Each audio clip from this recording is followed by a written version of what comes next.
Very good afternoon, Reverend Assistant Director ma'am, Principal sir, all the dear teachers of this wonderful school, Novels Academy, Sahajanwa. My name is Rasmi Ranjan and I am representing this brand called Inventent Education, which is the leading edtech company in India. And I am thankful to the brand कि जिन्होंने आज आप जैसे गुणी टीचरों शिक्षकों के साथ एक बड़ी इंपॉर्टेंट टॉपिक NEP 2020 पर अपनी नॉलेज अपनी विचार को आपके साथ शेयर करने का मौका दिया है। मैं इस 1 घंटे 1.5 घंटे के जो भी सेशन हैं इसमें ये आप लोग को क्लियर कर दूं कि ये वन वे लेक्चर नहीं होगा। जो मुद्दे यहां आपके साथ शेयर किए जाएंगे उस पर आपके व्यूज भी लिए जाएंगे। टॉपिक है बड़ा इंपॉर्टेंट, नेशनल एजुकेशनल पॉलिसी 2020, नई शिक्षा नीति 2020। माननीय शिक्षकों, थोड़ा सा ब्रीफ जानना जरूरी है। 1968 में पहली शिक्षा नीति आई पूर्व प्रधानमंत्री इंदिरा गांधी जी के समय। उसके बाद 1986 में आया राजीव गांधी जी के कार्यकाल में, और उसके बाद उसमें थोड़ा सा बदलाव आया राइट टू एजुकेशन करके 1991 में पीवी नरसिम्हा राव जी के समय में। उसके बाद 1991 के बाद अभी 2020 में नई शिक्षा नीति आई। इसकी क्या जरूरत है, क्यों बदलाव की जरूरत पड़ी शिक्षा नीति में, आज हम उस पर चर्चा करेंगे। उन नीतियों के बारे में जानेंगे, क्या बदलाव है, जानना जरूरी है या नहीं। बिल्कुल जरूरी है, क्योंकि डियर टीचर्स, आप जिस जनरेशन से डील कर रहे हैं और अभी एक list of problems, challenges, suggestion माननीय डायरेक्टर सर ने, माननीय प्रिंसिपल सर ने अभी आपके साथ शेयर किया, पीटीएम मीटिंग्स और भी बहुत सारी चीजें जो स्कूल के अंदर होती है उसके बारे में बड़ी गंभीर चिंतन की आपके साथ। ये जानना जरूरी है कि नई शिक्षा नीति इन सब का समाधान क्यों लेकर आया है, कैसे लेकर आया। सबसे पहले डियर टीचर्स जिनसे आप डील कर रहे हैं वो जनरेशन जी है, जेन जी, और उसके बारे में आपने देख रखा है जेन जी क्यों न्यूज में है। बदलाव को किसी भी लेवल पर लेकर जाने का, जब उनके अंदर विद्रोह की भावना आती है, जब वो किसी सिस्टम से डिसैटिस्फाइड होते हैं तो पूरा का पूरा देश को वो, पूरी इकोनॉमी को वो टर्नओवर करने की ताकत रखते हैं at any cost. Education is a system, और एक सिस्टम को हम चलाते हैं प्रोसेस से, राइट?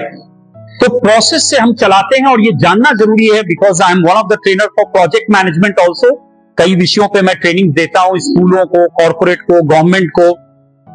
तो प्रोजेक्ट मैनेजमेंट में हम प्रोसेस को डिफाइन करते हैं, it's a series of inter related activities. जैसे फॉर एग्जाम्पल बच्चा स्कूल आता है, स्कूल आना एक प्रोसेस है। इस प्रोसेस में क्या होता है, सबसे पहले बच्चे को टाइम से उठना जरूरी है, ब्रश वगैरह करके नित्य क्रिया वगैरह कंप्लीट करके स्कूल के लिए ड्रेसअप होना जरूरी है।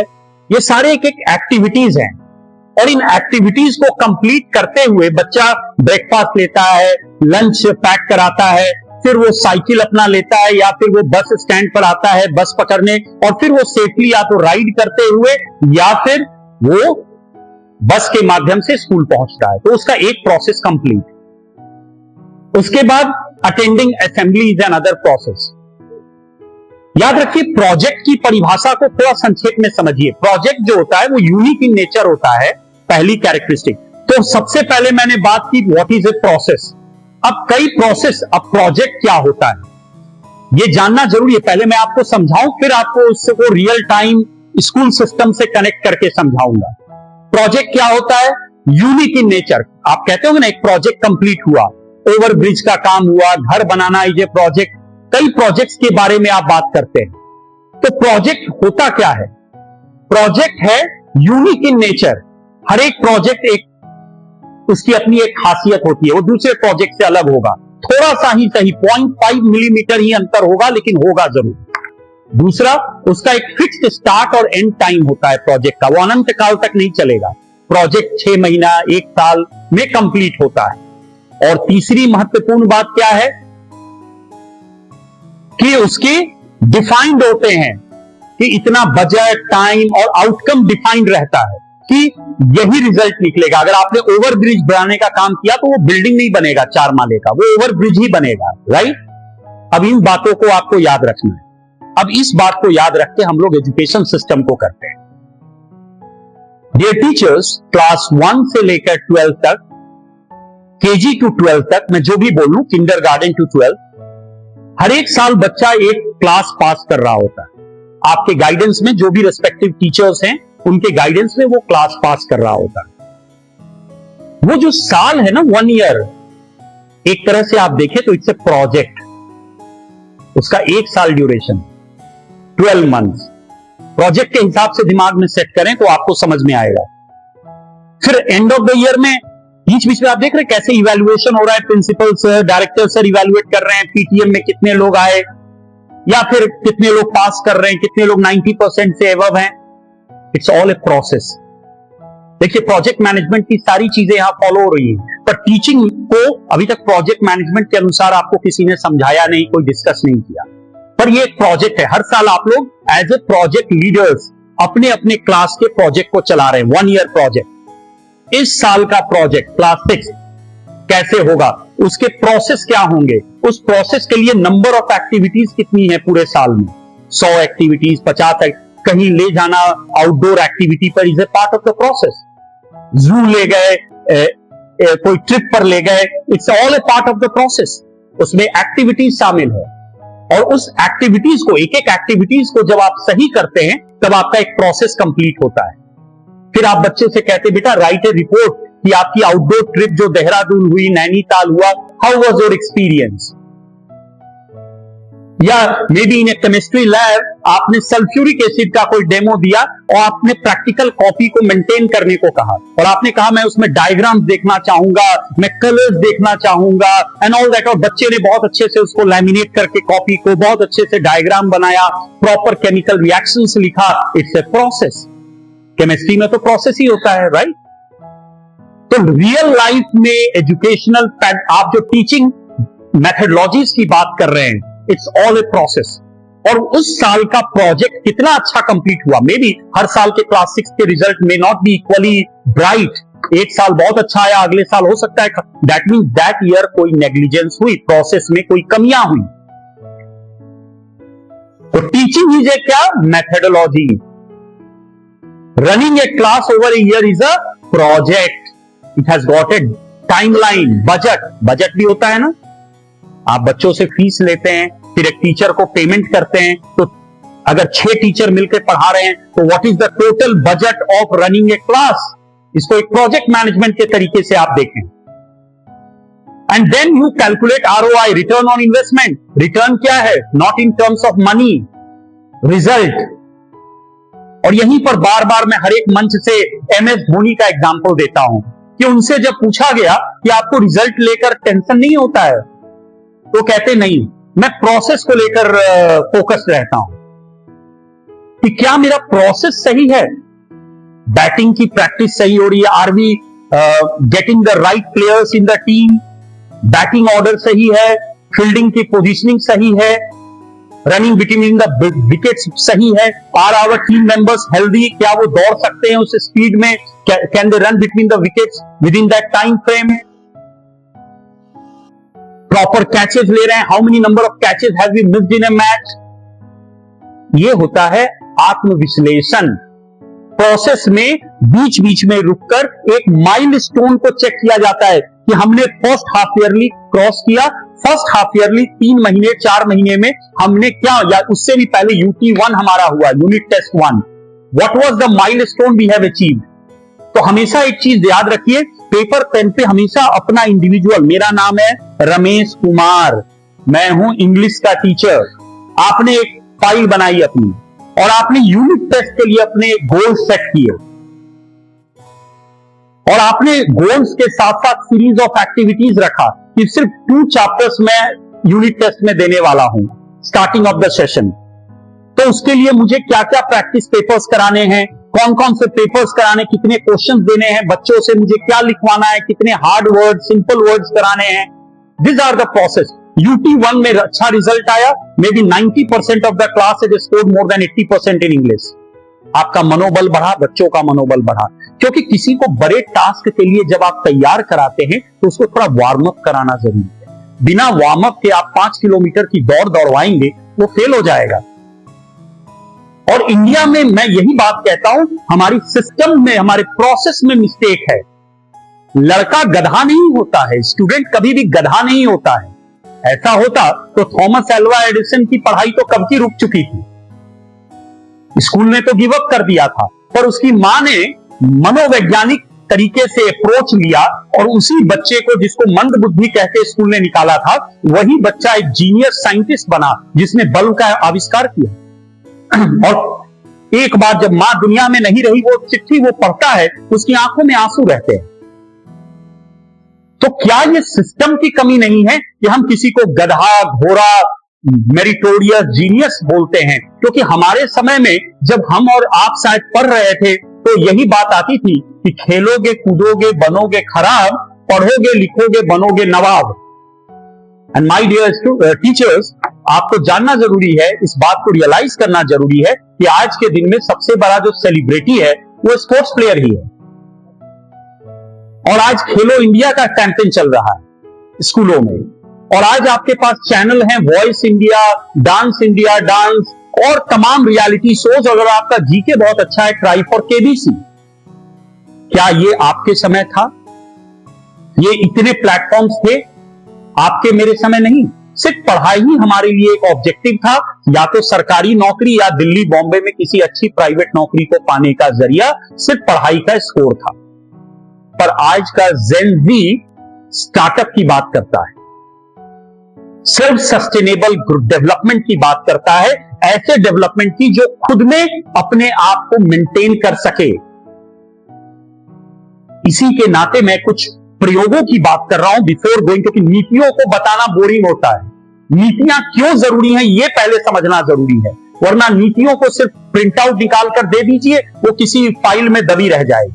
ये मैं हर एक स्कूल के कार्यक्रम में बोलता हूं कि मोरल साइंस को मैंडेटरी बनाइए, मोरल वैल्यूज को मैंडेटरी कीजिए, कि इसकी भी ग्रेडिंग का कोई पैरामीटर हो, या तो कोई सोशल प्रोजेक्ट, कोई नेशनल इनिशिएटिव, कुछ भी जो आपने किया हो जिससे दिखे कि आप अपने देश और समाज को लेकर कैसे आप अपने स्कूल में दिए गए साइंटिफिक अप्रोच से आप अपने waste management, traffic problem, old age में जो ओल्ड एज होम्स जो बन रहे हैं, परिवार, how can create some kind of awareness. जब ये चीजें स्कूल में 12 सालों में 15 इयर्स में, अब तो 15 साल का सिस्टम है नई शिक्षा नीति में, पहले 10+2 था और अब है 15 इयर्स वाली 5+3+3+4। अब देखिए नई शिक्षा नीति में क्या है, 5 मतलब अब बच्चों को आंगनवाड़ी, प्ले स्कूल को भी, यानी 3 साल से लेकर, जहां पहले याद कीजिए 6 साल की उम्र में क्लास 1 में एडमिशन होता था, अब जो है बच्चों का मानसिक विकास 85% ब्रेन का development as per the medical and scientific confirmation, 85% brain का विकास 6 साल के अंदर हो जाता है। तो बच्चों को, जैसे जापान में क्या होता है कि बेसिक एटिकेट्स, साफ सफाई, व्यवहार वगैरह सिखाया जाता है जापान में, वहां पे मार्क्स का कोई ग्रेडिंग का प्रेशर नहीं रहता है क्लास 5 तक। वैसे ही सिस्टम को अब कॉपी की जा रही है भारत में। वो भारत जो कभी जगत गुरु था, तक्षशिला और बड़े बड़े यूनिवर्सिटीज, नालंदा विश्वविद्यालय, आज हम जापान से सीख रहे हैं कि उनकी एजुकेशन सिस्टम कहां से कहां चल गई, बदलते गया, ट्रांसफॉर्मेशन होता गया, और आज भी हम वही किताब पलट रहे हैं। चाइना की जो मेथोडोलॉजी है उसको यहां पर लाया गया, जहां पे क्लास 6 से कोडिंग कंपलसरी है, जो कि आगे चलकर बच्चों के एनालिटिकल स्किल्स को बहुत बढ़ाता है। तो वो कोडिंग मैंडेटरी करने की बात है कि बच्चों को कोडिंग स्किल्स क्लास 6 ऑनवर्ड्स आना चाहिए स्कूलों में। ये सब नई शिक्षा नीति में बदलाव लाया गया। प्लस बच्चों को हमारी इतिहास के बारे में, हिस्ट्री के बारे में, हमारा भारत का जो एंशियंट हिस्ट्री था उसके बारे में, ताकि उससे इंस्पायर हो सके इन चीजों के बारे में। मैं उस पर भी आऊंगा। आंगनवाड़ी या प्री स्कूल, प्ले स्कूल, बाल वाटिका, जो भी आप कह लें, ये सब में 3 साल से 6 साल तक बच्चे को, क्योंकि खेलने का वो माहौल अब नहीं मिल रहा है पहले जैसा, जब आप आस पड़ोस के बच्चों से खेलते थे। आज वो माहौल नहीं है। आज लोग साइलोज में, यानी अपने अपने कन्फाइन जोन में रह रहे हैं। अड़ोसी पड़ोसी से कोई मतलब नहीं, पता नहीं उनकी परवरिश कैसी है, बट इनसिक्योरिटी बढ़ चुकी है। तो स्कूल में ही वो माहौल मिलेगा जहां आप अपने क्लास के बच्चों के साथ जो करना है, खेलना है, कुछ रंगना है, कुछ गीत गाना सीखना है, डांस करना सीखना है, ये सब सिखाया जाएगा, जिससे बच्चों का मनोवैज्ञानिक के साथ शारीरिक विकास भी हो सके। उस एज में बच्चे प्रॉपरली इंटरटेन्ड हो और कुछ मीनिंगफुल सीख सकें, क्योंकि आजकल माँ बाप वो पहले की तरह लोरियां, कहानी, ये सब नहीं सिखा पा रहे। घर पे वो माहौल ज्वाइंट फैमिली में दादा दादी सिखाते थे, वो नहीं है। तो आज स्कूल सिस्टम में बच्चों को 3 साल से 6 साल की उम्र में सिखाया जा रहा है आंगनवाड़ी, प्री स्कूल, बाल वाटिका। और उसके बाद बच्चे क्लास 1 में, आज मैंडेटरी हो गया, कोई बच्चा आपके एडमिशन के लिए आएगा क्लास 1 में, आप चाहेंगे कि वो सर्टिफिकेट दिखाए प्ले स्कूल का वगैरह, उसे हाइजीन रहना, वॉशरूम कैसे जाना, ये सब बेसिक चीजें, साफ सफाई, ये सब चीजें प्ले स्कूल में ही उन्हें ट्रेनिंग दी जाती है कि वो अपना टेक केयर कर सकें। तो कब बच्चा अब आता है 2 साल, 6 साल से 8 साल की उम्र में क्लास 1 और 2 पढ़ता है। इसको कहते हैं फाउंडेशनल प्रोग्राम। फाउंडेशनल, जिसमें वो 5 साल बिताता है, 3 + 2, समझ गए 5 ईयर कैसे हुआ? Clear everyone? इसके बाद आता है प्रिपरेटरी, एज 8 to 11। अब जो बच्चा क्लास 3 to 5 है, इसमें बच्चे को रीड करना, राइट करना, बेसिक मैथमेटिक्स वगैरह की प्रैक्टिस होना, टेबल वगैरह कंठस्थ हो जाना। 8 साल से 11 में वो सॉल्व करने लगना, एनालिसिस करने लगना कोई चीज पढ़ने के बाद कि हाँ ये हुआ, इसमें ऐसे नहीं होना चाहिए, प्रॉपर एनालिटिकल। तो ये आप इसको प्रिपरेशन करा रहे हैं किस चीज के लिए? मिडिल स्कूल के लिए ना। 6ठी से आप मिडिल स्कूल में हो जाते हैं, उसके लिए आप तैयार करवा रहे हैं, ठीक है? तो इसको प्रिपरेटरी कहते हैं। अगला 3 साल, 3 to 5, क्लास 3 to 5 यानी 3 साल, यहां बच्चा प्रिपरेटरी फॉर्मेट में। उसके बाद आप बच्चे को क्लास 6 to 8 में का जो अगला 3 साल है, जिसे मिडिल स्कूल कहा जाता है, उसमें भेज रहे हैं। और इसमें बच्चे को आप स्मार्ट अप्रोच की बात कर रहे हैं कि बच्चे को टाइम मैनेजमेंट वगैरह सिखाना, प्रॉपर ड्रेसिंग, वो स्मार्टली प्रेजेंट कर सके, कहीं भी इंग्लिश में, हिंदी में बात कर सके, वो इंग्लिश स्पीकिंग कर सके, ताकि वो रेस्ट ऑफ द वर्ल्ड से पीछे ना हो जाए हायर एजुकेशन के दौरान। उसे समझ में ना आए कि भाई वो क्या किताबों में लिखा हुआ है। Because as per the survey 10% of the students passing out from the state board drop out in the first year of IIT। वो नहीं कर पाते हैं 10% जो स्टेट बोर्ड, क्योंकि IITs में भी 92 to 93% स्टूडेंट जो क्वालिफाई करते हैं IITs, they belong to CBSE बोर्ड। Rest 4 to 5% are from ICSE board, and only 3 to 4% जो लास्ट के वो are from the state board और म्युनिसिपल स्कूल एक्सेट्रा। और वो उसमें क्या होता है, वो रीजनल लैंग्वेज वाली प्रॉब्लम आ जाती है कि we have done our education in Malayalam, Hindi, Tamil, Telugu etcetera, और अब हम जब IIT दिल्ली पहुंच रहे हैं, entire education is in hi-fi English. हम अणु और परमाणु पढ़कर आए और वहां पर एटम्स, मॉलिक्यूल्स, ये सब की बातें हो रही है, and we are confuse, we are not able to connect with the teachers, with the syllabus. इसीलिए नई शिक्षा नीति में जहां पर आपके लोकल भाषा में पढ़ने की आजादी है, वहीं पर आपको एडवांस टेक्नोलॉजी को भी पढ़ना है, एडवांस लैंग्वेज, इंग्लिश लैंग्वेज को भी पढ़ना mandatory as one of the subject. यानी you have to be contemporary, दुनिया जिस हिसाब से चल रही है उस हिसाब से एजुकेशन देना is mandatory. And then secondary education next 4 years का है, क्लास 9 to 12, यानी एज 14 to 18। 18 बड़ा क्रिटिकल एज है। You get that age when you complete 18, you get the voting rights. अब बच्चे को सही और गलत का निर्णय तो करना आया ही नहीं, फिर वो ऐसे ऐसे वादों पर वोट देगा जिससे आपके देश की दशा और दिशा दोनों बिगड़ के रह जाए। तो आप समझिए कि बच्चा 18 साल एडल्टहुड में घुसने से पहले तक आपके निगरानी में है, और आपने सिर्फ फिजिक्स, केमिस्ट्री, मैथ, बायो पर ही पूरा समय लगाया है। मोरल साइंस पर कोई बातें नहीं, रियल टाइम प्रोजेक्ट्स पर कोई बातें नहीं, एआई और रोबोटिक्स और इन पर कोई चर्चा नहीं, कोई मॉडल्स नहीं, बच्चों का कोई ब्रेन स्टॉर्मिंग नहीं।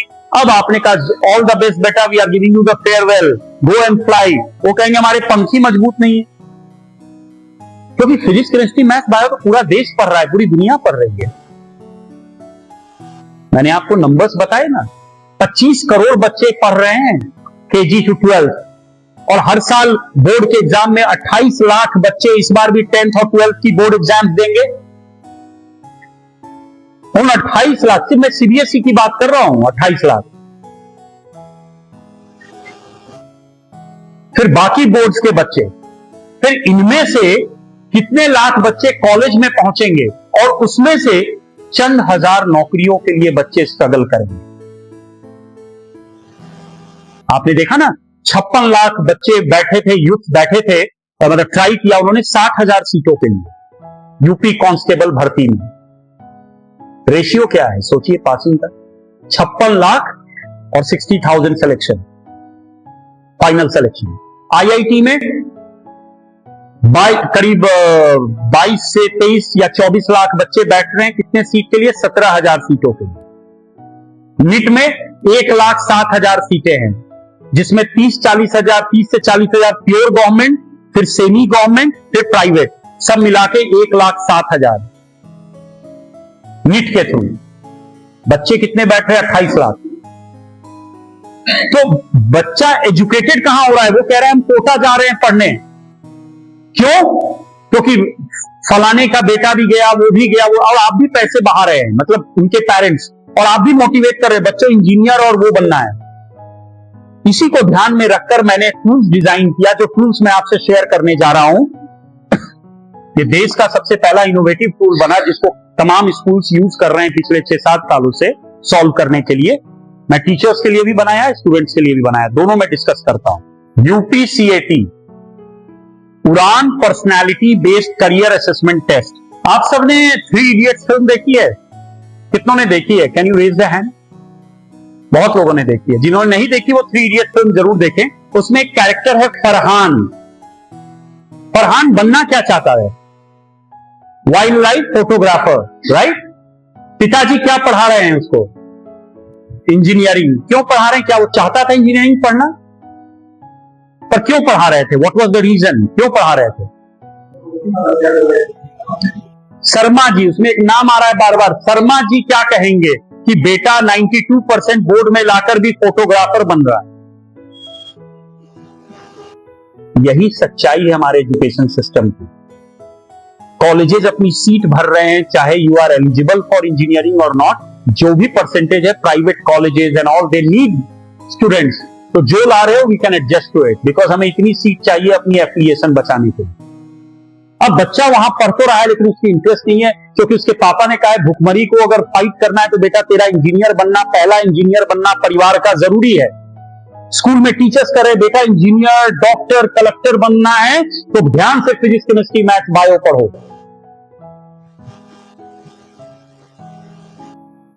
अब बात तो प्रॉब्लम के जड़ तक पहुंची है। ये क्यों अनएम्प्लॉयमेंट है? ये अनएम्प्लॉयमेंट स्कूल से शुरू हो रही है। I am blaming the school for it. कभी भी कोई टीचर ये नहीं बोला बेटा तुम्हें टीचिंग में अगर आना है ना, बहुत मेहनत करने की जरूरत है। And they are not giving the examples of some teachers कि जिसके देखकर बच्चों को लगे हम टीचर भी बन सकते हैं, जिसमें एक स्कोप है। क्योंकि मैं यहां एक छोटी सी वोट करूंगा, कितने टीचर्स बाय चॉइस हैं और कितने कंपल्सन, मजबूरी में हैं। आईएएस, पीसीएस, बैंकिंग नहीं निकला तो टीचर बने। कितने लोग हैं टीचर बाय चॉइस? डर से नहीं, एक इंडिपेंडेंट, मैं इसको कोई वीडियो में नहीं डाल रहा कि भाई इन्होंने हाथ उठाया था, ऐसे ही बताइए। कोई है टीचर बाय चॉइस? एक है मैडम, 2 हैं, 3 हैं, बोल रहे हैं बाकी, ठीक है, आई रिस्पेक्ट दैट। 3 लोग हैं बाय चॉइस, बाकी या तो अभी भी प्रयास कर रहे होंगे बैंकिंग का निकल जाए, कोई एसआई वाला, यूपीएससी, पीसीएस कुछ निकल जाए तो है। यही हर जगह की वोटिंग है, आप मेरे वीडियोस में देखेंगे। तो भारत की दुर्दशा यही है कि जो देश गुरु था नालंदा और तक्षशिला के द्वारा, वहां आज टीचिंग जॉब बाय कंपल्सन, मजबूरी में की जाती है, ना कि चॉइस से कि नहीं मेरा तो पैशन ही है, I was born to be a teacher. ये पैशन अब बचा नहीं। तो जहां जो बात मैंने कहा कि कोई चीज अगर दिल से लें तो उसका पिच जो है वैसे ही रहेगा 7 घंटे के क्लास में भी, क्योंकि आपने उसको दिल से चुना है और उसमें इनोवेशन भी आएगा, नयापन भी आएगा। लेकिन जहां पर जबरदस्ती आपको दी गई है वहां पर इनोवेशन क्या, वो एक रूटीन वर्क है और रूटीन वर्क में खामियां होनी ही होनी है। आप समझ रहे हैं जड़ तक क्यों अनएम्प्लॉयमेंट आ रहा है। अब अपकैट टेस्ट में हम क्या कर रहे हैं, वही फरहान वाली प्रॉब्लम को। तो फरहान ने पिता से क्या बोला कि मुझे फर्क नहीं पड़ता कि शर्मा जी क्या सोचते हैं, मुझे फर्क पड़ता है आप और अम्मी क्या सोचते हैं, क्योंकि मुझे एसी में सुलाकर गर्मी में शर्मा जी नहीं सोए थे। दूसरी बात, मुझे इंजीनियरिंग समझ में नहीं आती है, बन भी गया तो अच्छा इंजीनियर नहीं बनूंगा, कम कमाऊंगा लेकिन खुश रहूंगा एज ए फोटोग्राफर। RIASEC 6 तरह की पर्सनालिटी होती है इंसान की। R से हो गया रियलिस्टिक पर्सनालिटी, I से हो गया इन्वेस्टिगेटिव, A से हो गया आर्टिस्टिक, S से हो गया सोशल, E से हो गया इंटरप्राइजिंग एंड C से हो गया कन्वेंशनल। 6 तरह की पर्सनालिटी है। क्या इससे पहले आपको इसकी जानकारी कहीं से मिली? इस पर मैंने शोध किया और 8 महीने मुझे लगे इस टेस्ट को डिजाइन करने में। 28 सवाल होते हैं और कंप्यूटर पे अगर ये बच्चा टेस्ट देता है तो तुरंत रिपोर्ट जनरेट हो जाता है एक पेज पे, और उसका पीडीएफ बनाकर मैं दे देता हूं।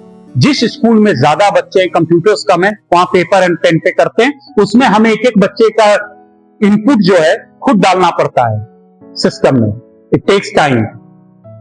बट जहां स्कूल में कंप्यूटर लैब है, वायरस फ्री है, 25, 30 करके बच्चे बैठ सकते हैं, तो हर एक आधे घंटे 40 मिनट में एक बैच कंप्लीट।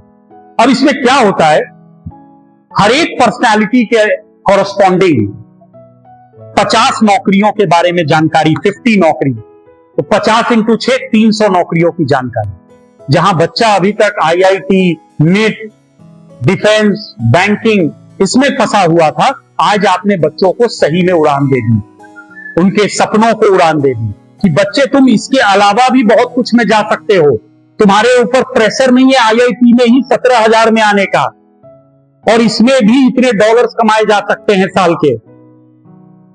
अब आप सोचिए, वो बच्चा खुशी से आपके क्लास में आ रहा है, उसको पता है कि इसमें भी मेरे लिए देश और विदेश में नौकरियां हैं। अब सोचिए, education becomes fun, learning becomes fun, more participation in the class, attendance is high, क्योंकि सबको मैथ्स में 95 लाओगे तभी जिंदगी बनेगी का प्रेशर नहीं है, उसमें 70 भी ले आओ, 65 भी तब भी चलेगा। तुम्हारा अगर फेवरेट सब्जेक्ट ये है, इतना कम से कम इसको हमेशा हाई रखो, इसके बाद तुम्हारी पढ़ाई फलाने कॉलेज से इतने पासिंग पर इतने तुमको चाहिए होगा वहां एडमिशन। ये अगर करियर काउंसिलर गाइडेंस दे, इस तरह की गाइडेंस बच्चों को स्कूल में मिले, तो आपको लगता है ये जो इतनी आत्महत्याएं हो रही हैं, बच्चे लिख रहे हैं मम्मी पापा आई फेल्ड, जो आप आए दिन सुनते हैं पढ़ते हैं, क्या उनसे निजात नहीं पाया जा सकता? अब टीचर्स के लिए हमने क्या लाया, तो बच्चों के लिए है, हम बच्चों को अपग्रेड कर रहे हैं। दूसरी तरफ टीचर्स को हम क्या कर रहे हैं, हम आपको प्रैक्टिकल भी बताना चाह रहे हैं, क्योंकि सिर्फ नीतियां बताने से चेंजेस नहीं आएंगे, ये सरकार चाहती है, करेंगे कैसे, ये मेरा सवाल है। सरकार तो चाहती है, हर सरकार चाहती है कम से कम में ज्यादा से ज्यादा आउटपुट हो, करेंगे कैसे? करने का एक तरीका यह है, बच्चों को सही करियर गाइडेंस दें। अब दूसरी तरफ कई स्कूलों में मैंने इंट्रोड्यूस किया साइकोमेट्रिक असेसमेंट टेस्ट। अब आप बोलेंगे सर कई तरह के तो साइकोमेट्रिक टेस्ट अवेलेबल है, ये टेस्ट है ही नहीं जो टेस्ट की बात मैं कर रहा हूं। इसी सब के लिए तो मैंने उड़ान के साथ आगे बढ़ा और उड़ान ने मुझे मदद किया आगे बढ़ने। एक वर्ड है क्रिटिकल थिंकिंग। नई शिक्षा नीति में क्रिटिकल थिंकिंग को भी आप, अगर मैं स्लाइड्स चलाता तो आप देख पाते, क्रिटिकल थिंकिंग एक बड़ा इंपॉर्टेंट चीज है। What is critical thinking? Alternate thinking, किसी समस्या को कई तरीके से सॉल्व करने की क्षमता। ब्रेन एक ही सिचुएशन में 3 तरह से सोचता है। कौन सी सोच सही है? क्रिटिकल थिंकिंग को बढ़ावा देना जरूरी है। क्रिटिकल थिंकिंग में 6 हैट थ्योरी आता है। 6 hat theory by Edward de Bono. Edward de Bono जो बहुत बड़े उनका कोई टेस्ट अवेलेबल नहीं था कागज पे, एवरीथिंग वाज प्रैक्टिकल। तो मैं कैसे कराऊं इतने लोगों को? मैंने उस टेस्ट को डिजाइन किया और उस टेस्ट में इतनी एक्यूरेसी आती है टचवुड कि आप पर्सनल लाइफ में कैसे वो भी निकल के आ जाएगा जो किसी को नहीं पता है। आप सोचिए 90 इस थ्योरी के द्वारा, इस प्रैक्टिकल के द्वारा, इस टेस्ट के द्वारा, आधे घंटे के टेस्ट के द्वारा पे आपकी 6 रेड हैट, 6 हैट में आता है ब्लू हैट जो दिखाता है आपकी लीडरशिप थिंकिंग कैसी है, आप बाकी तरह के सोच वालों को कैसे लेकर आगे बढ़ सकते हैं। ग्रीन हैट, क्रिएटिव कितने हैं आप अपनी सोच में। व्हाइट हैट, आप फैक्ट्स एंड फिगर्स पर कैसा सोचते हैं। फैक्ट्स एंड फिगर्स, बिना डेटा के आप कोई डिसीजन नहीं लेते हैं। रेड, उसके बाद आता है येलो हैट, लॉजिकली पॉजिटिव। कोई कहता है यार कोरोना में पैसा वैसा संभाल के रखो, कहीं इन्वेस्ट मत करो। आपने कहा अरे यही तो सही समय है, प्रॉपर्टी के रेट बहुत कम है। बाद में जैसे ही मार्केट उछाल आएगा पैसे ही पैसे हैं। It's an example of logically positive कि लाइफ में 2 स्टेप आगे सोचते हैं आप, plus and minus. Red hat, red hat होता है गट फीलिंग एंड इंट्यूशन पे। कितना थोड़ा बहुत जरूरी है, पर किसी का परसेंटेज आ रहा है 10%, 15% एग्जाम में, रेड हैट में, ही नीड्स काउंसलिंग। यानी वो एग्रेशन, गट फीलिंग यानी तुक्का लगना, इंट्यूशन मतलब मुझे लगता है ऐसा होगा। एक लड़का लड़की खड़े, मुझे लगता है boy, they can be brother and sister, relatives, just good friends, but आप बहुत ज्यादा तुक्का लगाते हो लाइफ में, it's injurious mental health condition के लिए। ये मेंटल हेल्थ कंडीशन को जज करने का एक तरीका है असेसमेंट का। उसी तरह ब्लैक हैट, ब्लैक हैट क्या होता है?